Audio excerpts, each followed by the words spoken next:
गोव्यात नुसता film culture रुजत होता, इफी पण आलं होतं. पण गोव्याच्या डायरेक्टर, होतकरू डायरेक्टर, रायटर्सना संधी मिळत नव्हती, एक्सपिरियन्स मिळत नव्हतं. तर मी असं एक वेगळा फेस्टिवल करायचा असा वेर इन वी स्टार्टेड की प्रोड्युसर डायरेक्टरना ॲक्टरना आणायचं, पिक्चर दाखवायचं, पिक्चर झाल्यानंतर प्रेक्षकाचं परिसंवाद करायचा. ही आयडिया आम्ही इकडे हे केली आणि which became a big hit.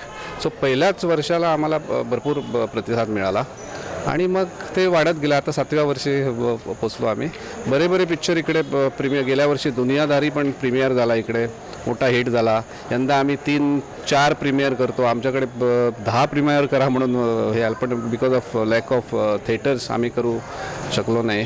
So Marathi producer, director, ॲक्टर्सना पण हा फेस्टिवल एवढा आवडतो की एक घरचाच प्रोग्राम असा करून ते विचारतात आम्हाला फोन करून, केव्हा आहे तुमचा फेस्टिवल, कधी आहे, मग बाकीचं हे करूया राहतो.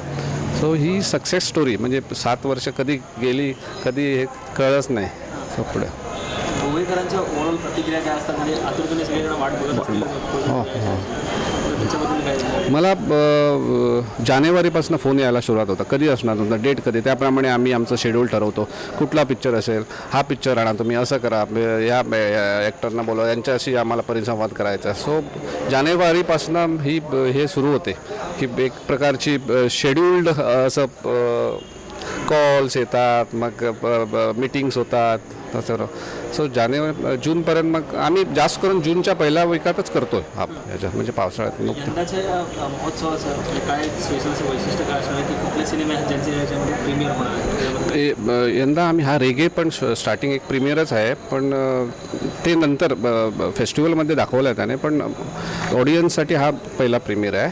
मग बायोस्कोप पण आपण करतो आहे उद्या, आणि लास्ट डेला अनवटचा प्रीमियर ठेवला आहे आम्ही.